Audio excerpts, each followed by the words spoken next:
আপনি কি ভীষণ ব্যস্ত? যদি একটু হাতে সময় থাকে তাহলে আজকের এই কন্টেন্টটি দেখে নিতে পারেন। চাইল্ড রেপ ও রেপিস্টদের নিয়ে একটা চমৎকার অস্ট্রেলিয়ান শর্ট ফিল্ম আছে, the disappearance of William Bingham. এটি 2015 অর্থাৎ 2015-এর মুভি।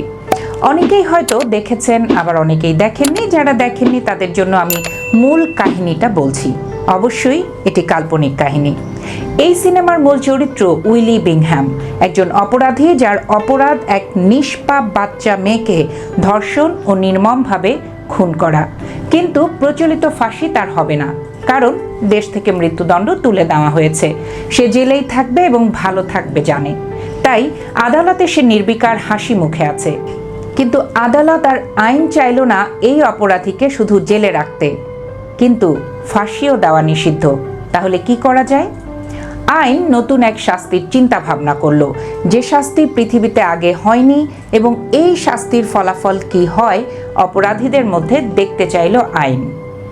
তাই নতুন এক আইন অনুযায়ী তাকে দেওয়া হলো তার শাস্তি, এক এক করে অঙ্গচ্ছেদ, তবে ব্যথাহীনভাবে, অর্থাৎ সার্জারির মাধ্যমে।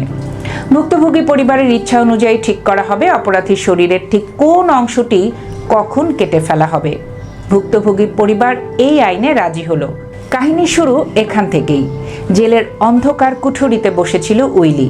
হঠাৎ ভারী বুটের আওয়াজ এগিয়ে এলো। দরজা খুলে ভেতরে ঢুকলেন জর্জ মর্টন নামের এক সরকারি কর্মকর্তা। শান্ত গলায় তিনি উইলিকে শোনালেন তার উপর নেমে আসতে চলা সেই শাস্তির কথা। এবার শান্ত এবং হাসি খুশি উইলির মুখে সেই নির্বিকার হাসি আর থাকলো না। নিজের ভবিষ্যৎ শুনে ভয়ে আতঙ্কে ভেতরটা যেন মোচড় দিয়ে উঠল উইলির।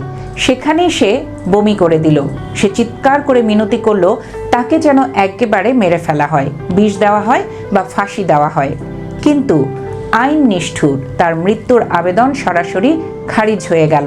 মৃত্যুদণ্ড নিষিদ্ধ। শুরু হলো প্রথম অস্ত্রোপচার। অবশ করার পর নির্মমভাবে কেটে বাদ দেওয়া হলো তার ডান হাত আর বাঁ পা। অপারেশনটি গ্লাসের অপর পাশ দিয়ে দেখল রেপ হওয়া বাচ্চাটির পুরো পরিবার। এই পঙ্গু শরীর নিয়েই কয়েক মাস ধরে তাকে হুইল চেয়ারে করে নিয়ে যাওয়া হতে লাগলো বিভিন্ন অবাধ্য ও বখাটে কিশোরদের সামনে। রক্তাক্ত ক্ষতবিক্ষত উইলিকে দিয়ে দেওয়ানো হলো বক্তৃতা, যাতে তার এই পরিণতি দেখে অন্য কোনো কিশোর অপরাধ করার সাহস না পায়। তবে উইলি বিংহ্যামের এখনো সাহস অবশিষ্ট ছিল। এখনো সে জোর দিয়ে কথা বলতো, হাসতো, জেদ দেখাতো। কিন্তু শাস্তি তো কেবল শুরু হয়েছিল। কয়েক মাসের ব্যবধানে একে একে কেটে ফেলা হলো তার বাঁ হাত, ডান পা, একটা কিডনি, এমনকি ফুসফুসের একটা অংশ। আস্তে আস্তে তার ভয়াবহ আতঙ্কিত কান্নাকাটি ও পঙ্গু শরীর বাচ্চা মেয়েটার পরিবারও সহ্য করতে পারছিল না। শুধু বাবা প্রতিবার আসছিল, সাইন করছিল অনুমতিপত্রে এবং নির্বিকার চোখে গ্লাসের অন্য পাশে দাঁড়িয়ে সার্জারি দেখছিল। এই সার্জারিগুলোর ভিডিও আবার উইলিকে দেখানো হতো রেকর্ড করে করে। কিন্তু বাইরের সাধারণ মানুষ এই অমানবিক শাস্তির বিরুদ্ধে রাজপথে নেমে আসলো। উঠল প্রতিবাদের ঝড়। এই শাস্তি অমানবিক, থামাও একে, হয় ফাঁসি দাও দ্রুত, না হয় জেল খাটাও। কিন্তু আইনের চাকা থামেনি, স্তব্ধ হয়নি। সার্জারির ধারালো অস্ত্রও চলল। দ্রুত মৃত্যু বা জেলের আরাম কোনো শাস্তি চাইল্ড রেপ ও মার্ডারের জন্য আর হবে না। আইন কঠিন হয়ে রইল। 5 মাস পরের ঘটনা। এবার পঞ্চম অস্ত্রোপচারের পালা। যখন জানানো হলো এবার তার যৌনাঙ্গ কেটে ফেলা হবে, উইলি তখন কান্নায় ভেঙে পড়ল। পাগলের মতো কাকুতি মিনতি করতে লাগলো সে। কিন্তু কাচের ওপারে দাঁড়িয়ে থাকা ভুক্তভোগী মেয়েটির বাবার চোখে তখন শুধুই প্রতিশোধের আগুন। তিনি ঠান্ডা মাথায় বুড়ো আঙ্গুল উঁচিয়ে সম্মতি দিলেন। অ্যানেস্থেশিয়ার ইঞ্জেকশন পুশ করা হলো উইলির শরীরে। চিরতরে হারিয়ে গেল তার পুরুষত্ব। এই অপারেশনের পর উইলির ভেতরের মানুষটা পুরোপুরি ভেঙে চুরমার হয়ে গেল। সে আর কোনো দিন একটা শব্দ উচ্চারণ করেনি। তার চোখে মুখে আর কোনো দিন কোনো অনুভূতির লেশ মাত্র দেখা যায়নি। সে বেঁচে থেকেও একটা জ্যান্ত লাশে পরিণত হলো। এর পরের সার্জারির দিন যখন উপস্থিত হলো, তখন তার 2 কান, নাক এবং জিহ্বার অগ্রভাগ কেটে ফেলা হলো।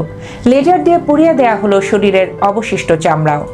উইলি তখন যন্ত্রণারও অতীত। তার নিজের বলতে আর কোনো ইচ্ছা শক্তি অবশিষ্ট ছিল না। সে শুধু চাচ্ছিল তার মৃত্যু। অপারেশন থিয়েটারের টেবিলে পড়ে থাকা মাংসপিণ্ডটার দিকে তাকিয়ে অবশেষে তৃপ্ত হলেন সেই মৃত মেয়ের বাবা। এর পরের সার্জারির জন্য সে অনুমতি দিলে উইলির হার্ট বা ব্রেন অপারেশন করা হবে, উইলির মৃত্যু ঘটবে, শাস্তি শেষ হবে। কিন্তু না, বাবার পরবর্তী সার্জারির জন্য সাইন দিলেন না। তিনি বললেন তিনি সন্তুষ্ট, এখন সার্জারি বন্ধ করতে চান। তিনি জর্জ মর্টনের বাড়িয়ে দেওয়া ফাইলে সই করে জানিয়ে দিলেন তিনি আর অস্ত্রোপচার বাড়াতে চান না। যাওয়ার আগে শেষবারের মতো এক তীব্র ঘৃণার দৃষ্টি ছুড়ে দিলেন উইলির দিকে। আজ উইলি বিংহাম জেলের সবচেয়ে ওপরের তলার একটা ঘরে বন্দি। 24 ঘন্টা তীব্র আলো জ্বলে সেই ঘরে, যেখানে অন্ধকারেরও কোনো অনুমতি নেই। সে এখন এক জীবন্ত হুইল চেয়ারের সাথে চিরতরে আটকে যাওয়া এক মাংসের স্তূপ। সে শুনতে পায় না, ঘ্রাণ পায় না, স্বাদ পায় না, নড়াচড়া করার ক্ষমতা তো বহু দূরের কথা। সারাদিন শুধু ফ্যালফ্যাল করে তাকিয়ে থাকে ঘরের সিলিংটার দিকে। শুধু মাসের শেষ সপ্তাহে তার এই জড়দেহের একটু নড়াচড়া হয়। জর্জ মর্টন তাকে হুইলচেয়ারে বসিয়ে ঠেলতে ঠেলতে নিয়ে যান বিভিন্ন হাই স্কুলে। অবাধ্য ছাত্রছাত্রীদের সামনে এনে দাঁড় করান সেই বিকলাঙ্গ বিভৎস অবয়বকে অপরাধের এক জীবন্ত, ভয়ঙ্কর এবং চিরন্তন স্মারক হিসেবে। সবাই আতঙ্কে আটকে ওঠে, তাদের শ্বাস প্রশ্বাস থেমে যায়, মাথায় গেঁথে যায় চাইল্ড রেপ ও মার্ডারের শাস্তি চিরদিনের মতো। গল্পটি আমাদের দেশের অনেক রেপিস্টদের জন্য হওয়া প্রয়োজন। যদি একটা দৃষ্টান্ত এরকম তৈরি করা যেত, তাহলে হয়তো আমাদের দেশের রামিসার মতো আর শিশুরা এই ধরনের ঘটনার মুখোমুখি হতো না। ভালো থাকবেন সবাই, সাবধানে থাকবেন, নিজের নিরাপত্তা নিজেই রাখার চেষ্টা করবেন। আবারও নতুন কোনো বিষয় নিয়ে খুব দ্রুত ফিরে আসবো। চোখ রাখবেন ফিয়াদা টকারে।